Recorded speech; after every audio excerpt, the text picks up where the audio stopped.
الحمد لله نحمده ونستعينه ونستغفره ونعوذ بالله من شرور أنفسنا ومن سيئات أعمالنا من يهده الله فلا مضل له ومن يضلل فلا هادي له وأشهد أن لا إله إلا الله وحده لا شريك له وأشهد أن محمدًا عبده ورسوله أما بعد فإن خير الحديث كتاب الله وخير الحدي حدي محمد صلى الله عليه وسلم وشر الأمور محدثاتها وكل محدثة بدعة وكل بدعة ضلالة وكل ضلالة في النار رب اشرح لي صدري ويسر لي أمري واحلل عقدة من لساني يفقهوا قولي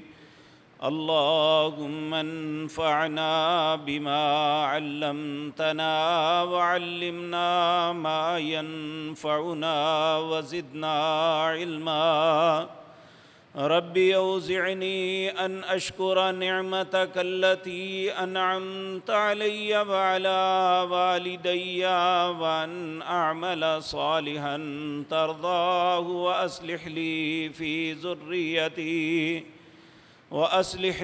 في ذريتي إني تبت إليك وإني من المسلمين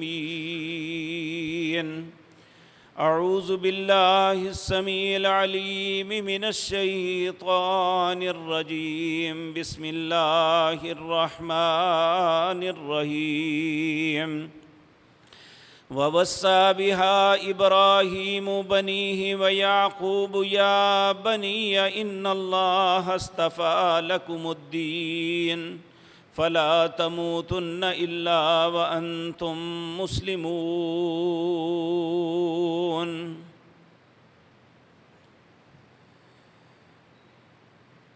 حضرات محترم، اللہ مالک کا ہم پہ یہ بہت بڑا فضل اور احسان ہے کہ اس نے ہمیں ہدایت عطا فرمائی اپنے صراط مستقیم کی طرف، اور ہمیں اپنے دین کی سمجھ عطا فرمائی، جس کے متعلق اللہ خود فرماتے ہیں من یرد اللہ بہ خیرا یفقہہ فی الدین۔ اللہ جس کے ساتھ بھلائی کا ارادہ کرتا ہے اسے اپنے دین کا فہم اور سمجھ عطا فرما دیتے ہیں۔ یہ دین ہمیشہ سے اللہ کی نظر میں اسلام ہی رہا ہے۔ یہ الگ بات ہے کہ قوموں نے اپنے نام الگ کر لیے، یہودی اپنے آپ کو مسلمان کہلوانے کے بجائے یہود کہلوانے لگے، عیسائی اپنے آپ کو مسلمان کہنے کے بجائے عیسائی کہلوانے لگے۔ علی ھذا القیاس اللہ کی نظروں میں دین صرف اسلام ہے، اور اس کا تذکرہ قرآن عزیز کے اندر بھی اللہ فرماتے ہیں ان الدین عند اللہ الاسلام۔ اللہ کے نزدیک اگر کوئی دین ہے تو وہ صرف اسلام ہے، باقی اگر دنیا میں کوئی دین کا دعویٰ کرتا رہے تو دعویٰ تو ہو سکتا ہے، وہ حقیقت نہیں ہے۔ اور دین اسلام کے اندر جو سب سے اہم چیز ہے، آج جسے میں اور آپ بھلا چکے ہیں، وہ ہے وصیت اور نصیحت۔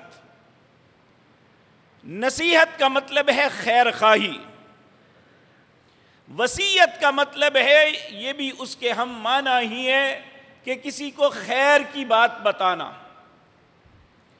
اور وصیت اس وقت کی جاتی ہے جب کوئی تقاضا ہو۔ اللہ کے ہر نبی نے اپنی اولاد کو، اپنی قوم کو نصیحتیں بھی کی، وصیتیں بھی کی۔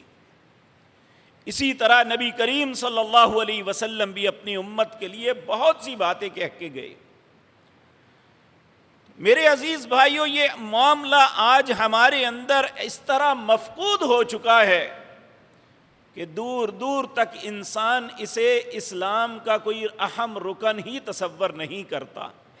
حالانکہ نبی کریم صلی اللہ علیہ وسلم نے فرمایا، جس کے معاملات میں کوئی ایسی چیز ہے اور وہ 2 دن تک اپنے بچوں کے لیے وصیت نہیں کرتا یا اپنے خاندان کے لیے وصیت نہیں کرتا، اگر اس حالت میں اسے موت آ جاتی ہے تو نفاق کی موت مرے گا۔ تو اس لیے ضروری ہے، اور اولاد کی، خاندان کی، امت کی خیر خواہی اس میں ہے کہ ہم وصیت کریں، نصیحت کریں۔ نبی کریم صلی اللہ علیہ وسلم کا ارشاد ہے، الدین نصیحہ، تمہارا دین ہی خیر خواہی ہے۔ تو خیر خواہی کیا کرنی ہے؟ ایک خیر خواہی ہے جو ہم سب کرتے ہیں، چاہے ہم زندہ ہیں یا موت کے قریب ہیں۔ کہتے ہیں بیٹو مل کے رہنا، بیٹو اپنا کام صحیح کرنا، بیٹو اپنے کام کو سنبھال لینا، اپنے مستقبل کو تابناک بنانے کے لیے محنت کرنا۔ لیکن اللہ یہ نصیحت نہیں چاہتا۔ یہ اپنی جگہ، اسے ہم اگر خیر سمجھتے ہیں تو کہیں، اللہ نے یہ حرام نہیں کیا، لیکن جس وصیت اور نصیحت کی بات میں عرض کرنی ہے، اللہ وہ چاہتا ہے۔ اللہ رب العزت نے اپنے نبیوں کو حکم دیا، اور نبیوں نے اپنی اولادوں کے متعلق یہ سارے کام کیے۔ ان میں سب سے پہلی بات سیدنا ابراہیم کے متعلق سورۃ بقرہ کے اندر آتی ہے۔ اللہ رب العزت فرماتے ہیں، وَوَصَّى بِهَا إِبْرَاهِيمُ بَنِيهِ وَيَعْقُوبُ، ابراہیم علیہ السلام نے اپنے بیٹوں اور یعقوب کو، ان کے بیٹے کون تھے؟ اسحاق علیہ السلام اور سیدنا اسماعیل علیہ السلام۔ اور یعقوب کا نام اس لیے لیا ہے تو وہ بھی اولاد، لیکن وہ آپ کے پوتے تھے۔ کہا ان کو وصیت کی، کس بات کی؟ کہا ان اللہ اصطفیٰ لکم الدین، اے میرے پیارے بیٹو، اللہ نے تمہارے لیے دین کو چنا ہے۔ یہ دنیا کے معاملے تو صرف ہم اپنی زندگی گزارنے کے لیے، اپنے معاش کے لیے، اپنی سہولت کے لیے سب کچھ محنتیں کرتے ہیں، اس معاملے میں ہم بڑی سنجیدگی کے ساتھ وصیتیں کرتے ہیں، لیکن جو وصیت ہمیں اصل کرنی چاہیے تھی وہ ہم سے چھوٹ گئی ہے۔ سیدنا ابراہیم نے کی تھی، وَوَصَّى بِهَا إِبْرَاهِيمُ بَنِيهِ وَيَعْقُوبُ، وصیت کی ابراہیم نے اپنے بیٹوں کو اور یعقوب علیہ السلام کو۔ کیا وصیت کی؟ سب سے پہلی بات جو سمجھائی وہ یہ تھی کہ ان اللہ اصطفیٰ لکم الدین، اللہ نے تمہیں دین کے لیے چنا ہوا ہے۔ اور یہ صرف وہ ہی نہیں، پوری انسانیت کو اللہ نے اپنے دین کے لیے چنا ہے۔ نبی کریم صلی اللہ علیہ وسلم کا ارشاد ہے کہ جب بھی کوئی انسان پیدا ہوتا ہے، کوئی بچہ دنیا میں آتا ہے، وہ بیٹی ہے یا بیٹا ہے، فطرت اسلام پہ پیدا ہوتا ہے۔ اب اس کے ماں باپ کی مرضی ہے، وَيُحَوِّدَانِهِ وَيُنَصِّرَانِهِ وَيُمَجِّسَانِهِ، وہ اسے یہودی بنا دیں، وہ اسے عیسائی بنا دیں، وہ اسے مجوسی بنا دیں، لیکن اللہ نے اسے اس فطرت پہ پیدا نہیں کیا۔ جس فطرت پہ اللہ نے پیدا کیا، اس فطرت پہ قائم رکھنے کی وصیت کرنی چاہیے۔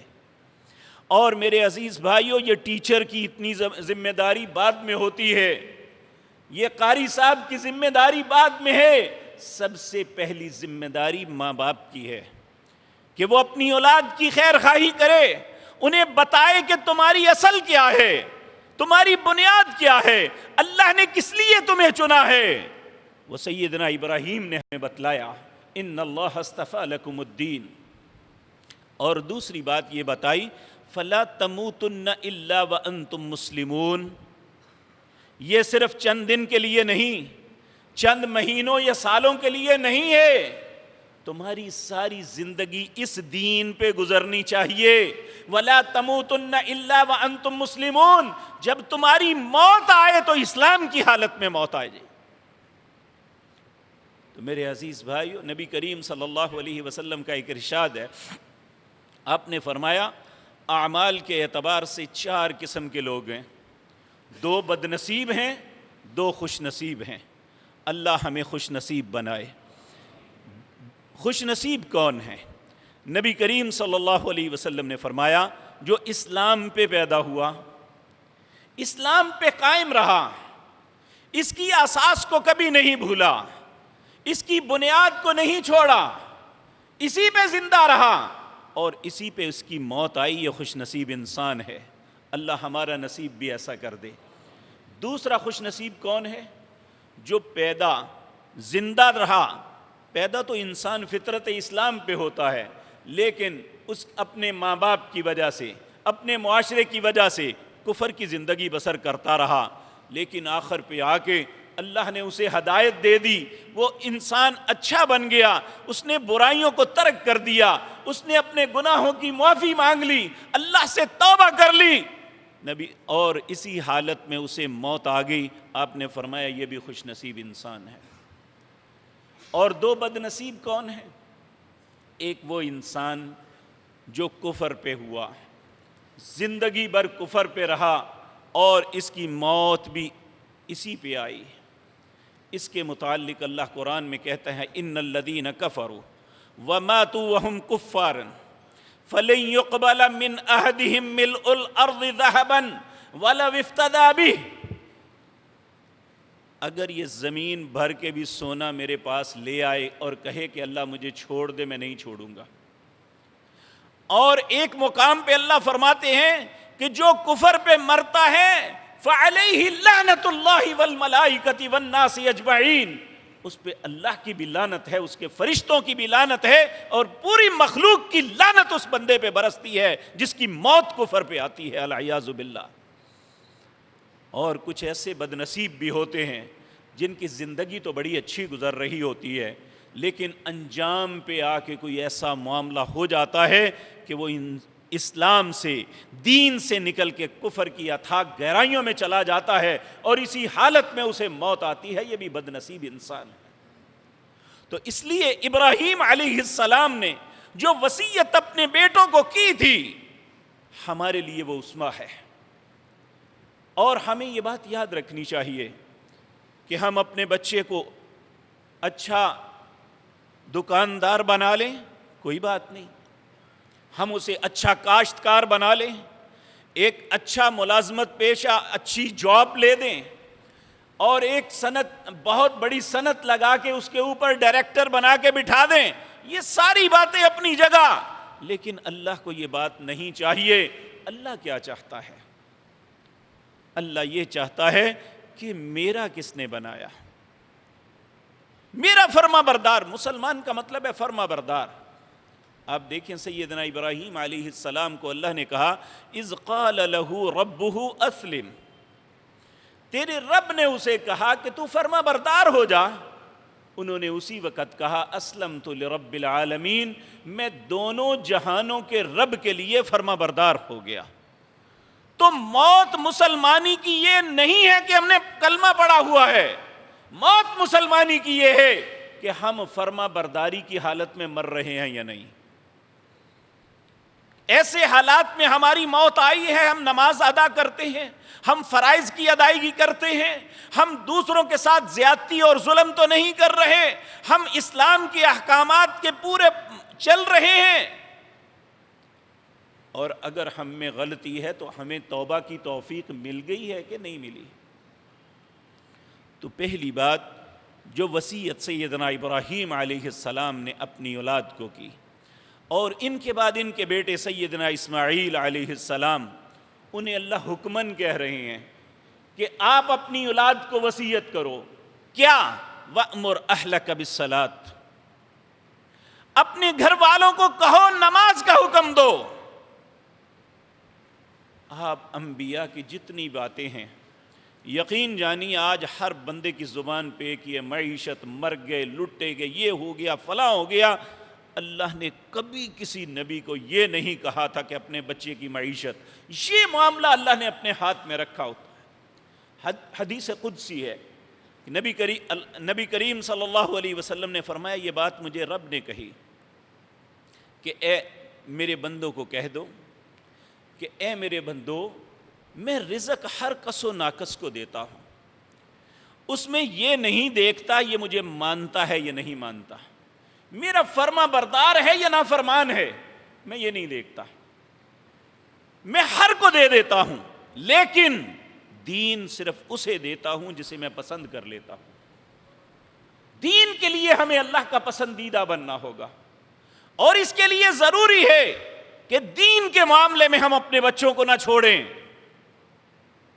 بلکہ سب سے پہلی آپ ایک لفظ سنتے ہیں، مہد سے لحد تک علم حاصل کرو۔ مہد کیا ہے؟ یہ ماں کی گود ہے۔ لحد کیا ہے؟ یہ قبر ہے۔ ماں کی گود سے لے کر قبر تک انسان سیکھتا رہے، تو اس کا مطلب یہ ہے کہ سب سے پہلی استاد انسان کی اس کی ماں ہے، اس کا باپ ہے۔ اسے چاہیے کہ بچپن سے ہی اس پودے کو، میں پہلے بھی یہ بات عرض کر چکا، سعودی عرب کے ایک پروفیسر ہیں حسن الحسینی، یہ پی ایچ ڈی ڈاکٹر ہیں، یہ اپنے بچوں کو سمجھانے کے لیے، یہ ایک بہت لمبا چوڑا ان کا معاملہ تھا کہ یہ بچوں کو، یونیورسٹی کے بچوں کو ساتھ لے کے ایک جنگل میں چلے گئے جہاں بہت سے درخت لگے ہوئے تھے، وہاں ایک چھوٹے سے پودے کا انتخاب کیا جس کی ساری شاخیں ٹیڑھی تھی۔ انہوں نے جا کے اس کی شاخوں کو سیدھا کرنے کے لیے جہاں جہاں وہ ٹیڑھا پن تھا انہیں سیدھا کر کے اوپر وہ شاپر لپیٹ کے دھاگے کے ساتھ باندھا، اور آہستہ آہستہ ان کی محنت نتیجہ لائی کہ وہ مہینہ، 2 مہینے کی، 3 مہینے کی محنت کے بعد وہ سارا پودا بالکل سیدھا ہو گیا، اس کا تنا بھی سیدھا ہو گیا، اس کی شاخیں بھی سیدھی ہو گئی۔ اب اگلا سٹیپ وہ شروع کرتے ہیں کہ ایک بہت بڑا تناور درخت تھا، وہ بھی اسی طرح ٹیڑھا میڑھا تھا۔ اب سارے بچے مل کے اس روزانہ صبح سے لے کر شام تک جتنی ان میں ہمت تھی وہ زور لگاتے کہ یہ سیدھا ہو جائے، تو وہ سیدھا نہ ہوا، اور بالآخر آخری لیکچر وہ دینے کے لیے کھڑے ہوئے، کہنے لگے کہ انسان کی مثال بھی یہی ہے کہ جب یہ چھوٹا بچہ ہوتا ہے اس کی ہر ٹیڑھا پن درست ہو جاتا ہے، اور وہ ایسا وقت ہے جب اس کا ٹیچر کوئی نہیں ہوتا سوائے والدین کے۔ اگر اس وقت اسے یہ وصیت کی جائے، اسے اسلام بتایا جائے، اسلام سکھایا جائے، اسے بتایا جائے تیری بنیاد یہ ہے، تو پھر آنے والے وقتوں میں یہ نہیں ہوگا کہ ہمارا بچہ گریجویشن کر چکا، ہمارے بچے نے ماسٹر ڈگری لی ہوئی ہے، ہمارا بچہ پی ایچ ڈی ہے، بہت بڑے منصب پہ فائز ہے، اور جب دین کی بات آتی ہے تو کہتا ہے میں اسلام کے متعلق زیادہ نہیں جانتا، جو ہماری اصل اساس تھی۔ اگر وہی نہیں جانتا تو باقی سب کچھ بھی جان لے تو کیا ہے۔ اور میرے عزیز بھائیو، نبی مکرم صلی اللہ علیہ وسلم نے جو قیامت کی نشانیاں گنوائی تھی ان میں ایک یہ بھی تھی کہ وَتُعُلِّمَ لِغَيْرِ الدِّينِ، دین کے علاوہ تو سب کچھ سیکھیں گے، اگر نہیں سیکھیں گے تو دین کو نہیں سیکھیں گے۔ تو اللہ رب العزت نے اپنے حبیب کریم سیدنا ابراہیم خلیل اللہ جو ہیں انہیں کہا، اور اللہ کے حکم کے مطابق انہوں نے وصیت کی وَلَا تَمُوتُنَّ إِلَّا وَأَنْتُمْ مُسْلِمُونَ۔ اب انہی سیدنا ابراہیم کے بیٹے اسماعیل نے اپنے گھر والوں کو وصیت کی وَأْمُرْ أَهْلَكَ بِالصَّلَاةِ، اپنے گھر والوں کو حکم دیجئے نماز کا۔ اور ان کے سیدنا ابراہیم کے پوتے یعقوب علیہ السلام وہ کیا وصیت کرتے ہیں؟ کہتے ہیں ام کنتم شہداء اذ حضر یعقوب الموت، آپ اس وقت حاضر تو نہیں تھے جب یعقوب کی موت کا وقت آ گیا تھا، اور اس وقت انہوں نے اپنے بچوں کو، ان کے 12 بیٹے تھے، اپنے بیٹوں کو اکٹھا کیا اور انہیں کیا کہا، کہنے لگے اذ قال لبنیہ، یہ کہنے لگے اپنے بیٹوں کو، ما تعبدون من بعدی، میرے بعد کس کی عبادت کرو گے؟ تو وہ کہنے لگے، قالوا، کہنے لگے، نعبد الہک و الہ آبائک، ہم اسی الہ کی عبادت کریں گے جس کی عبادت ہمارے آبا کرتے تھے، اور ہمارے آبا کون ہیں؟ ابراہیم و اسماعیل و اسحاق، جو یہ جس الہ کی، یہ نہیں کہا آبا سے مراد اوپر نہیں کہا، کیونکہ نوح علیہ السلام کی قوم تو مشرک تھی، شرک میں مبتلا ہو چکی تھی، تو کہا جس کے ہمارے آبا جو ہے وہ عبادت کرتے تھے، ہم صرف اس کی عبادت کریں گے۔ وہ کون ہے؟ الہ واحد، وہ صرف ایک الہ ہے۔ وَنَحْنُ لَهُ مُسْلِمُونَ، اور اقرار لیا ان سے کہ میں مرتے وقت تمہیں نصیحت کر رہا ہوں کہ تم اقرار کرو، بتاؤ کس کی عبادت کرو گے۔ تو 2 باتیں انہوں نے بتائی، قالوا نعبد الہک و الہ آبائک ابراہیم و اسماعیل و اسحاق الہا واحدا ونحن لہ مسلمون، ہم ہمیشہ اسی کے فرما بردار رہیں گے۔ تو میرے عزیز بھائیو، جب کسی کے ذہن میں یہ بات پڑ جائے کہ مجھے اگر فرما برداری کرنی ہے تو صرف اللہ کی، تو کیا اس سے گناہ ہوگا؟ کیا وہ نیکی سے پیچھے ہٹے گا؟ میرے عزیز بھائیو، آج ہمارے اندر یہ کانسیپٹ ختم ہو چکا ہے کہ ہم نے اللہ کی بھی فرما برداری کرنی ہے، اللہ کی ہی نہیں، اللہ کی بھی فرما برداری کرنی ہے، یہ بھی کانسیپٹ ختم ہو چکا ہے۔ الا ماشاء اللہ، ہم اپنے بچوں پہ لڑ پڑتے ہیں کہ تمہیں احساس نہیں ہے دکان کا وقت ہو چکا ہے، اٹھ کے دکان پہ کیوں نہیں جاتے؟ لیکن ایسی غیرت کا مظاہرہ نماز کے وقت نہیں کرتے، میں بھی نہیں کرتا، آپ بھی نہیں کرتے۔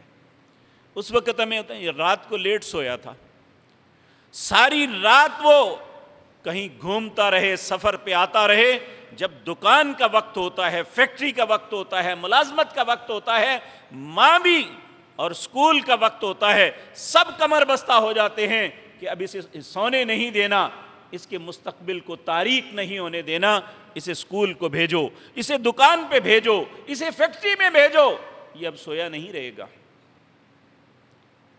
کیا ہم دین کے معاملے میں بھی ایسا کرتے ہیں؟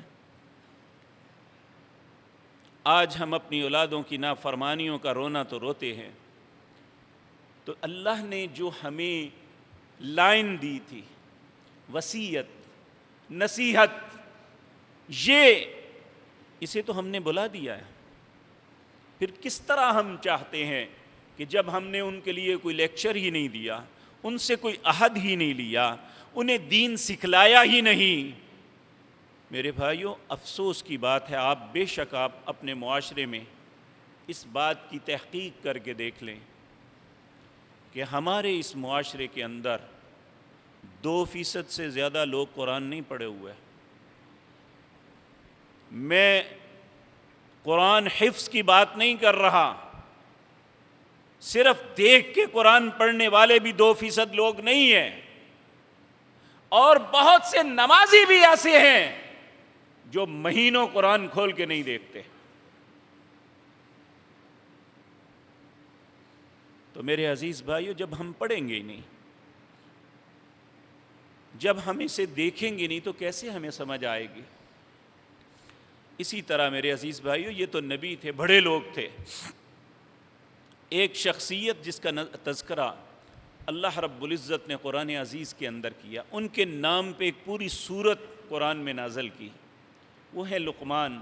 لقمان نبی نہیں تھے، ان کے متعلق ائمہ مفسرین لکھتے ہیں یہ غلام تھے، سیاہ رنگ کے غلام تھے،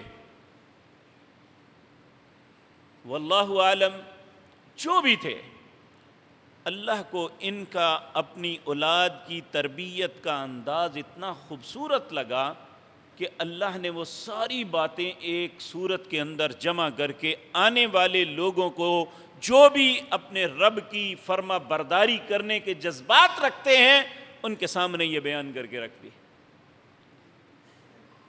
انہوں نے کیا کیا تھا؟ تو اللہ رب العزت سورۃ لقمان کے اندر فرماتے ہیں وَإِذْ قَالَ لُقْمَانُ لِابْنِهِ وَهُوَ يَعِظُهُ يَا بُنَيَّ لَا تُشْرِكْ بِاللَّهِ۔ میں اللہ کا واسطہ دے کے کہتا ہوں، کبھی ہم نے بچوں کو کہا ہے کہ بیٹے شرک سب سے گندا گناہ ہے اور تم اس شرک کے قریب نہ جانا؟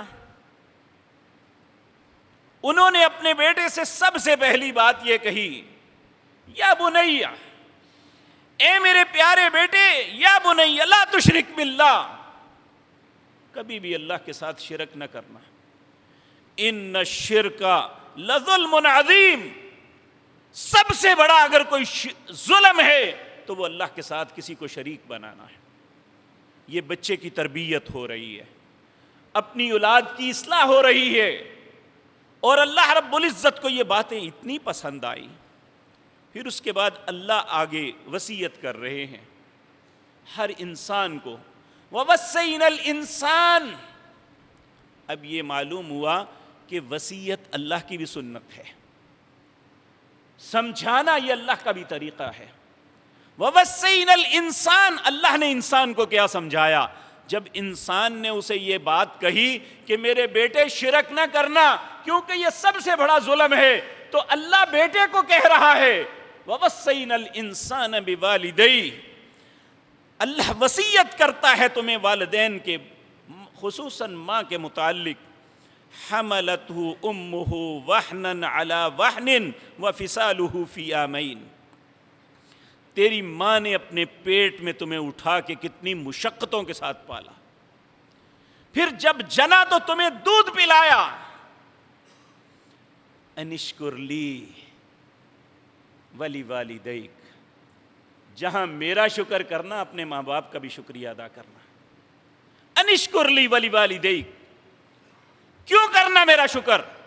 وَإِلَيَّ الْمَصِيرُ، لوٹ کے تمہیں میرے پاس آنا ہے، میرا رزق کھاتے تھے، میری زمین پہ رہتے تھے، میں نے تمہیں عزت و شرف دیا تھا، اس لیے میرا حق ہے کہ میرا شکر ادا کرو۔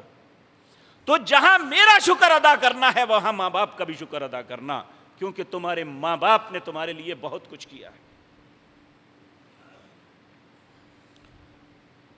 ہاں ایک بات کہی کہ اگر ماں باپ بھی کہیں تو نہیں ماننی، وَإِن جَاهَدَاكَ عَلَىٰ أَن تُشْرِكَ بِي مَا لَيْسَ لَكَ بِهِ عِلْمٌ، اگر تمہارے ماں باپ لا علمی کی وجہ سے تمہیں کہیں شرک کا تو پھر ان کی بات نہیں ماننی۔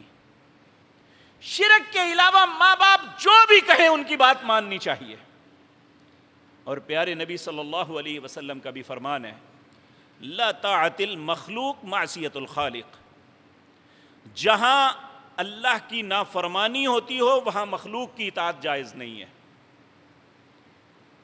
تو یہاں اللہ رب العزت فرماتے ہیں کہ اگر ماں باپ وَإِن جَاهَدَاكَ عَلَىٰ أَن تُشْرِكَ بِي مَا لَيْسَ لَكَ بِهِ عِلْمٌ فَلَا تُطِعْهُمَا، پھر ان کی بات نہیں ماننی، لیکن یہ نہیں کہ ان سے بدتمیزی کرنا، کہا وَصَاحِبُهُمَا فِي الدُّنْيَا مَعْرُوفًا وَاتَّبِعْ سَبِيلَ مَنْ أَنَابَ إِلَيَّ مَرْجِعُكُمْ فَأُنَبِّئُكُمْ بِمَا كُنْتُمْ تَعْمَلُونَ۔ دنیا کے جتنے معاملات ہیں اس میں جو کہتے ہیں ان کی مانتے چلے جاؤ، ان کی اتباع کرو، لیکن شرک کے معاملے میں فلا تطیعہما، ان کی بات کو نہیں ماننا۔ اور اس کے بعد میرے عزیز بھائیوں، یہ 3-4 باتیں اتنی اہم ہیں، اگر ہم میں سے ہر انسان صرف انہی باتوں پہ غور کر لے، انہی کو اپنی زندگی کا لائے عمل بنا لے، تو ہماری بہت سی مصیبتیں ختم ہو سکتی ہیں۔ ان میں پہلی بات جو لقمان نے اپنے بیٹے سے کہی تھی، یا بنیہ انہا ان تق مثقال حبۃ من خردل فتکن فی صخرۃ او فی السماوات او فی الارض یاتی بہ اللہ، اے میرے بیٹے تو ایک ذرے کے برابر، یہ ذرہ آپ نے بعض اوقات دیکھا ہوگا کہ روشن دان سے دھوپ آ رہی ہو تو اس میں کچھ ذرات اڑتے نظر آتے ہیں، اگر وہ چھاؤں ہو جائے تو وہ نہیں نظر آتے.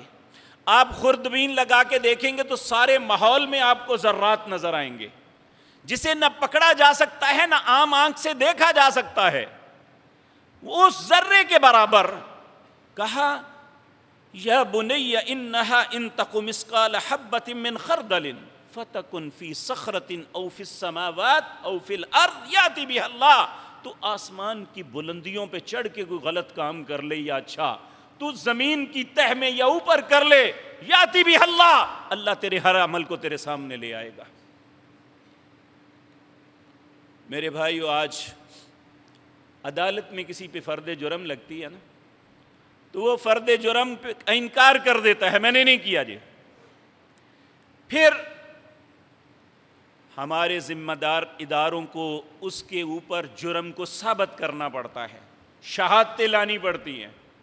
لیکن اللہ کی عدالت میں ایسا نہیں ہوگا.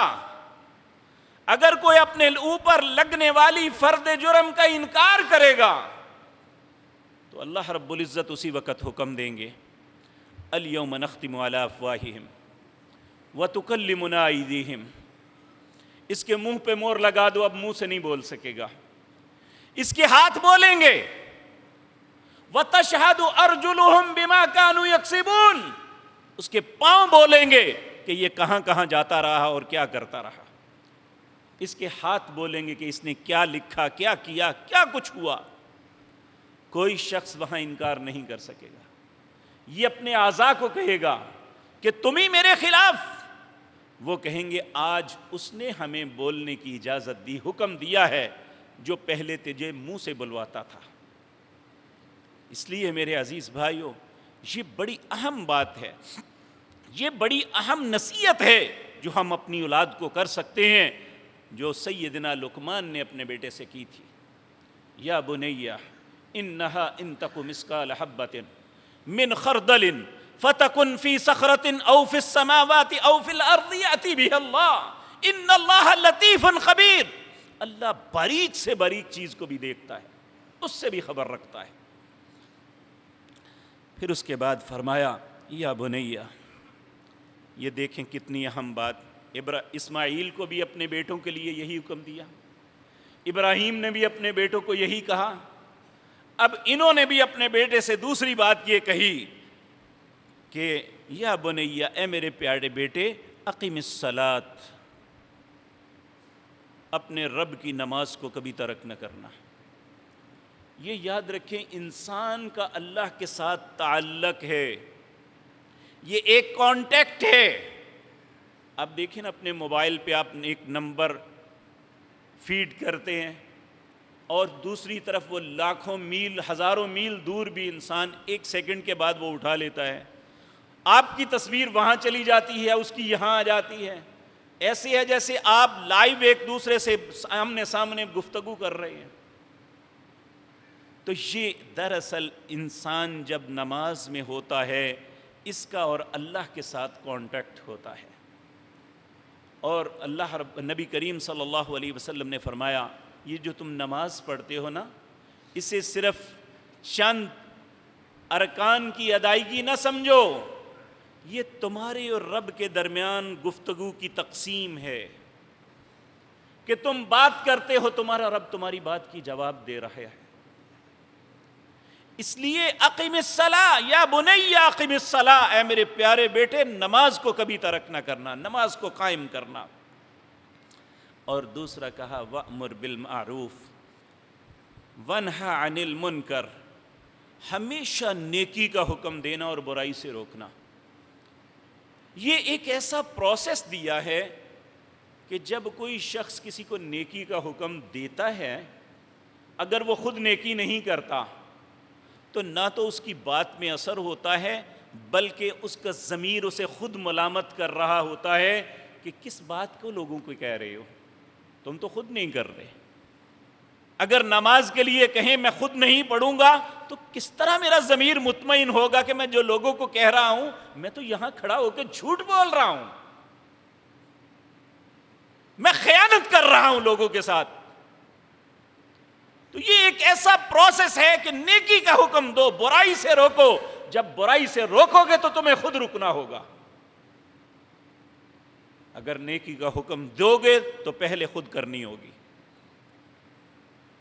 تو اگر بدعملی کی زندگی ہوگی تو وہ انسان بڑی جلدی لوگوں کے سامنے اللہ اسے ننگا کر دیتے ہیں۔ منافقت کو اللہ کبھی نہیں چھپنے دیتے۔ العیاذ باللہ، اللہ ہم سب پہ رحم فرمائے۔ تو کہا وَأْمُرْ بِالْمَعْرُوفِ وَانْهَ عَنِ الْمُنْكَرِ، اور ایک بات اور کہی، وَاصْبِرْ عَلَى مَا أَصَابَكَ۔ مصیبتیں دنیا میں حصہ ہیں، انسان کی زندگی کا حصہ ہے، کبھی مصیبتوں پہ دل برداشتہ نہیں ہونا، ہمیشہ صبر کرنا۔ اور اللہ نے ایک دوسرے مقام پہ قرآن عزیز کے اندر فرمایا وَاصْبِرْ عَلَى مَا أَصَابَكَ إِنَّ ذَلِكَ لَمِنْ عَزْمِ الْأُمُورِ۔ مصیبتوں کے وقت صبر کرنا یہ حوصلہ مندوں کا کام ہے، یہ بزدلوں کا کام نہیں ہے۔ بزدل آدمی تو خودکشی کر لیتا ہے، بزدل آدمی اپنے آپ کو نقصان دے لیتا ہے۔ مصیبت آ جانی کو بڑی بات نہیں ہے، کیونکہ یہ دنیا ہے ہی امتحان کا۔ کہا وَاصْبِرْ عَلَى مَا أَصَابَكَ، اے میرے پیارے بیٹے ہر مصیبت پہ صبر کرنا، إِنَّ ذَلِكَ مِنْ عَزْمِ الْأُمُورِ، یہ بہت حوصلہ مندوں کا کام ہے۔ پھر فرمایا وَلَا تُصَعِّرْ خَدَّكَ لِلنَّاسِ وَلَا تَمْشِ فِي الْأَرْضِ مَرَحًا وَلَا تُصَعِّرْ، لوگوں کو حقیر نہ جاننا کہ لوگوں کے سامنے بڑا اکڑ کے چلو کہ یہ سب ذلیل ہیں، حقیر ہیں اور میں بہت بڑا ہوں۔ وَلَا تُصَعِّرْ خَدَّكَ لِلنَّاسِ وَلَا تَمْشِ فِي الْأَرْضِ مَرَحًا، اور زمین پہ اکڑ کے نہ چلنا۔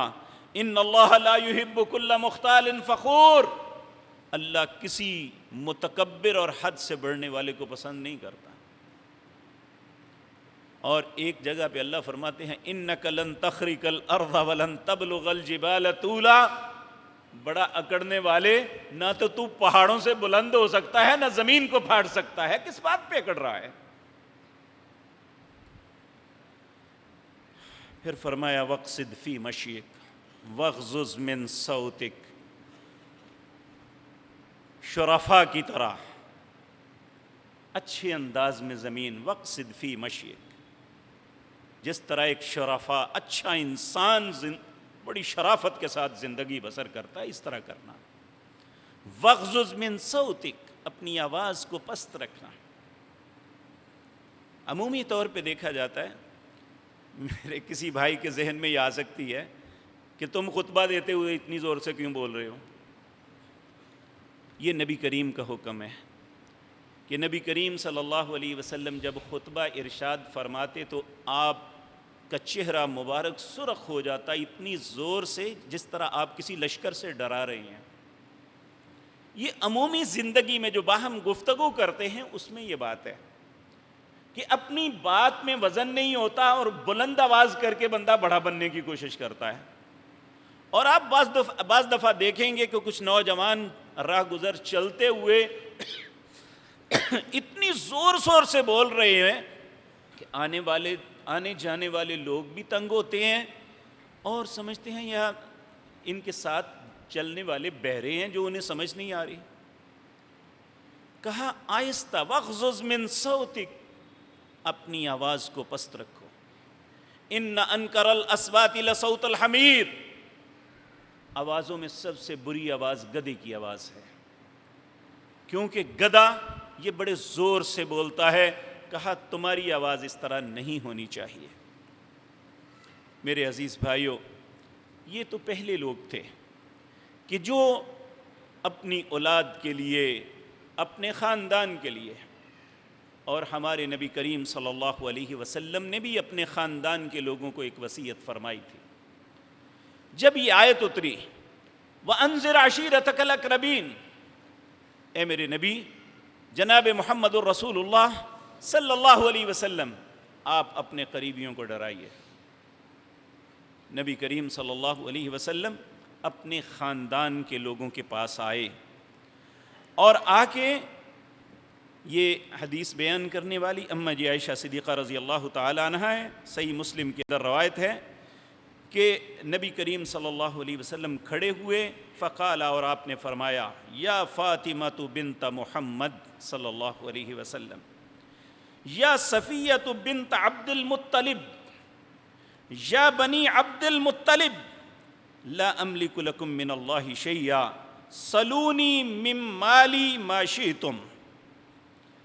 اے میری پیاری بیٹی فاطمہ جو محمد صلی اللہ علیہ وسلم کی بیٹی ہے، اے صفیہ بنت عبد المطلب، یہ آپ کی پھپھی تھی، یا بنی عبد المطلب، اے عبد المطلب کے ساری اولاد میری بات غور سے سن لو، لا املک لکم من اللہ شیئا، میں اللہ کے ہاں تمہارے لیے کسی چیز کا مالک نہیں ہوں، سلونی من مالی، میرے مال میں سے اگر تمہیں کچھ چاہیے تو میں تمہیں دے دیتا ہوں، جو چاہتے ہو، لیکن اعملی، عمل کرنا، اللہ کے ہاں اگر کوئی چیز کام آئے گی تو وہ تمہارا عمل ہے۔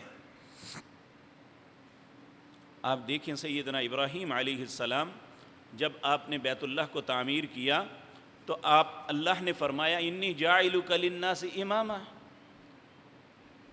میں آپ کو امامت پہ فائز کرتا ہوں۔ تو ابراہیم نے فوراً کہا، قال ومن ذریتی، اے اللہ میری اولاد بھی امامت پہ فائز ہوگی۔ تو اللہ نے کہا، لا ینال عہد الظالمین، میرا عہد ظالموں کے ساتھ نہیں ہے، یعنی یہ وارننگ ہے میرے اور آپ کے لیے، کیونکہ نبیوں کی اولادیں بری نہیں ہوتی الا ماشاء اللہ، یہ میرے اور آپ کے لیے وارننگ ہے کہ لا ینال عہد الظالمین، اللہ کے نظروں میں عزت والا بننے کے لیے ظالم نہیں انسان کو ہونا چاہیے، لا ینال عہد الظالمین۔ تو میرے عزیز بھائیو، نبی کریم صلی اللہ علیہ وسلم ایک اجتماعی طور پہ اپنی امت کو وصیت کرتے تھے، یہ میرے اور آپ کے لیے بڑی اہم ہے۔ آپ اللہ کی حمد و ثنا ہر خطبے میں کرتے، پھر اس کے بعد آپ فرماتے کہ میں اپنے آپ کو اور تم کو وصیت کرتا ہوں اللہ سے ڈرنے کی۔ اللہ کا ڈر ایک ایسی چیز ہے جس انسان کے اندر یہ آ جائے اس کی زندگی بدل جاتی ہے، اس کا کردار سدھر جاتا ہے، وہ دنیا کا خوبصورت ترین انسان ہوتا ہے، چاہے اس کا چہرہ بلال جیسا کیوں نہ ہو، اس کا من اتنا خوبصورت ہوتا ہے، اس کے قدموں کی آہٹ جنت میں نکلتی ہے۔ یہ اس وقت ہوتا ہے جب دل کے اندر اللہ کا خوف پیدا ہو جائے۔ آپ دیکھیں یہ اتنی عظیم چیز ہے، وَأَمَّا مَنْ خَافَ مَقَامَ رَبِّهِ جَنَّتَانِ، جس کے دل میں اللہ کا ڈر پیدا ہو جائے، اللہ ایک نہیں 2 جنتیں اسے دیں گے۔ تو اللہ کا ڈر انسان کے اندر کیا اثرات مرتب کرتا ہے؟ آپ اللہ سے اس کے لیے دعا کیا کرتے تھے، اللہم اقسم لنا من خشیتک ما تحول به بیننا وبین معصیتک ومن طاعتک ما تبلغنا به جنتک ومن الیقین ما تحون به علینا مصائب الدنیا ومتعنا اللہم باسماعنا وابصارنا وقواتنا۔ اس کے پہلے لفظ پہ غور کریں، اللہم اقسم لنا من خشیتک، اے اللہ جب تو اپنا ڈر تقسیم کرنے لگے تو اس کا کچھ حصہ مجھے بھی عطا کر دینا۔ کیوں؟ ما تحول به بیننا وبین معصیتک، تاکہ جب میں گناہ کرنے لگوں تو میرے اور گناہ کے درمیان اللہ تیرا ڈر آ جائے۔ میرے عزیز بھائیو، انسان کو کوئی چیز گناہ سے نہیں روک سکتی سوائے اللہ کے خوف کے۔ دنیا میں بظاہر قانون کا خوف اور انفرادی زندگی کے اندر انسان اگر گناہ سے بچ سکتا ہے تو صرف اللہ کے ڈر کی وجہ سے بچ سکتا ہے۔ تو یہ اتنی عظیم نعمت ہے کہ نبی کریم صلی اللہ علیہ وسلم اپنی امت کو تلقین کیا کرتے تھے سب سے پہلی اپنے خطبے کے اندر۔ اللہ کی حمد و ثنا بیان کرنے کے بعد پہلے اپنی ذات کو کہتے ہیں، کہ میں اپنے آپ کو اور تمہیں وصیت کرتا ہوں اللہ سے ڈرنے کی۔ اللہ رب العزت ہمیں بھی اپنا ڈر نصیب کر دے۔ تو میرے عزیز بھائیو، بہت سی باتیں ایسی ہیں جو ذمہ داری ہماری تھی، اور اللہ نے یہ ذمہ داری نبیوں کو کہہ کے ہمیں ایک آئیڈیا دیا کہ اگر نبی اپنی اولاد کی تربیت کے لیے ان پہ فرض تھا کہ وہ اپنی اولاد کی اس نہج پہ تربیت کریں، تو ہمیں تو بلا اولا کرنی چاہیے نا۔ اس لیے سب سے پہلے ٹیچر اپنی اولاد کے ہم ہیں، اور ہم نے انہیں رستہ دینا ہے۔ ہر بیٹے کے لیے اس کا باپ آئیڈیل ہے۔ اگر باپ جھوٹ بولتا ہے تو یقین جانیے بچہ کبھی سچا نہیں ہوگا۔ اگر باپ سگریٹ پیتا ہے تو بچہ نہیں بھی پیے گا نا تو اس کی نقل ضرور کرے گا۔ اگر باپ گالی نکالتا ہے اپنے گھر میں تو بچہ ضرور گالی نکالے گا۔ اگر بچہ باپ کو دیکھتا ہے کہ وہ وقت پہ نماز ادا کرتا ہے تو وہ جب بھی کسی کو بتائے گا میرے بابا نماز کے لیے گئے ہیں، تو اس کے ذہن میں ایک احساس پیدا ہوگا کہ میرے بابا کا طریقہ یہ ہے۔ میرے عزیز بھائیو، اسی لیے رسول اللہ صلی اللہ علیہ وسلم نے فرمایا جب تم اپنے گھروں کو قبرستان نہ بناؤ، نماز کا کچھ حصہ بچا کے گھر کے لیے لایا کرو۔ پوچھا یا رسول اللہ یہ کیسے لا سکتے ہیں ہم؟ آپ نے فرمایا فرائض کو مسجد میں ادا کرو، سنن اور نوافل گھر میں آگے بڑھو۔ اور یہ گھر کے اندر ماں کا اور باپ کا نماز ادا کرنا، سچ بولنا اور اچھا اخلاق اور کردار پیش کرنا، یہ آنے والی نسل کو سدھار دیتا ہے، اور ہماری بد اخلاقی، ہماری بدعملی آنے والی نسلوں کی تباہی کا سبب بنتی ہے۔ تو اس لیے میرے عزیز بھائیو، کسی پہ نہیں۔ یہاں میں ایک نبی صلی اللہ علیہ وسلم کی ایک نصیحت اس کو عرض کر دوں۔ نبی کریم صلی اللہ علیہ وسلم کے صحابی تھے جابر بن سلیم رضی اللہ تعالی عنہ۔ انہوں نے نبی کریم صلی اللہ علیہ وسلم سے عرض کیا یا رسول اللہ صلی اللہ علیہ وسلم، مجھے کوئی نصیحت فرمائیے۔ یہ خصوصاً ہم پنجاب کے لوگ جو ہے نا اس معاملے میں بہت زبان دراز ہیں، اس لیے ہمیں یہ نبی کریم کی وصیت کو غور سے سننا چاہیے۔ نبی کریم سے انہوں نے عرض کیا یا رسول اللہ صلی اللہ علیہ وسلم، مجھے کوئی نصیحت فرما دیجئے بہت اچھی سی۔ اور صحابہ پہ اللہ ان کی قبروں کو نور سے بھر دے، انہیں جب نبی کریم کوئی بات کہہ دیتے تھے نا تو وہ اپنے گرہ لگا لیتے تھے کہ اب یہ کام جس کا حکم دیا گیا ہے وہ لازم کرنا ہے، اگر کسی سے منع کیا گیا ہے تو ہمیشہ روک جاتے تھے۔ جب انہوں نے یہ عرض کیا تو نبی کریم صلی اللہ علیہ وسلم نے فرمایا لا تسبن احدا، کہتے ہیں مجھے آپ نے فرمایا کبھی بھی گالی نہ کسی کو نکالنا۔ ہم کہتے ہیں نا جی یہ محبت نال میں گال کٹ دیتی ہے، کہا لا تسبن، کبھی بھی کسی کو گالی نہ نکالنا۔ پھر اس صحابی کا عمل دیکھیے، کہتے ہیں اس کے بعد کسی غلام، کسی آزاد، کسی جانور تک کو میں نے پوری زندگی گالی نہیں نکالی تھی۔ صحابہ کو اللہ نے ویسے عزت نہیں دی تھی، یہ ان کا کردار تھا۔ ایک مرتبہ نبی کریم صلی اللہ علیہ وسلم نے ایک بات کہی، آپ کی زوجہ محترمہ غالباً ام مامونہ تھی یا ام حبیبہ تھی۔ آپ نے فرمایا جو دن اور رات میں اپنی فرض نماز کے علاوہ 12 رکعتیں ادا کرے گا، اللہ اسے جنت میں ایسا گھر دے گا جسے دیکھ کے لوگ رشک کریں گے۔ وہ 12 رکعت کیسے ہیں؟ جسے سنت مؤکدہ ہم کہتے ہیں، 2 فجر سے پہلے، 4 ظہر سے پہلے، 2 ظہر کے بعد، 2 مغرب کے بعد، 2 عشاء کے بعد۔ کہا جو ان پہ دوام کرے گا اللہ جنت میں عظیم گھر اسے دیں گے جسے لوگ دیکھ کے رشک کریں گے۔ تو اماں جان کہتے ہیں جس دن سے میں نے رسول اللہ کی زبان مطہرہ سے یہ نصیحت سنی ہے اس کے بعد میں نے زندگی میں کبھی نہیں چھوڑی۔ میرے بھائیو، ہم بھی مسلمان ہیں، اسی نبی کی امتی ہیں۔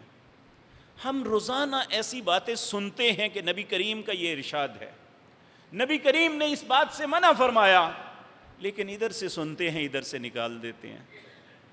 یہی سبب ہے ہماری عزت بلند نہ ہونے کا۔ یہ دنیا کا سب سے بڑا جھوٹ ہے کہ تمہارے پاس یونیورسٹیاں نہیں ہیں، تمہارے پاس کالجز نہیں ہیں، تمہارے پاس علم کی کمی ہے، تمہاری معیشت کمتر ہے۔ واللہ باللہ ثم تاللہ، جس دن ہمارے اندر ایمان آ گیا ہم ساری دنیا سے بلند ہیں۔ صحابہ کرام کوئی دنیا میں معیشت کے اعتبار سے زیادہ نہیں تھے، اور تعداد کے اعتبار سے بھی دنیا سے بہت کم تھے، لیکن ایمان اور اللہ کی مدد، یہ دو چیزیں مسلمان کے لیے سب سے عظیم ہیں۔ جب اللہ کی مدد آ جائے، اور اللہ کی مدد اس وقت آتی ہے جب ہم اللہ کی اور اس کے رسول کی باتوں کو تسلیم کر لیں۔ تو میرے عزیز بھائیو، یہ وہ نصیحتیں ہیں، وہ وصیتیں ہیں جو انبیاء نے اپنی اولادوں کو کی، اور ہمیں بھی چاہیے کہ اسی نہج پہ اپنی اولادوں کی تربیت کریں، اور ان باتوں سے ہمیں روکیں، انہیں روکیں جن باتوں سے منع کیا گیا ہے، اور ان باتوں کا حکم دیں جن باتوں کو کرنے کی تلقین فرمائی گئی ہے۔ اللہ ہمیں ایسا ہی مسلمان بنائے جس طرح اللہ کا پسندیدہ انسان ہوتا ہے۔ اقول قولی ھذا واستغفر اللہ۔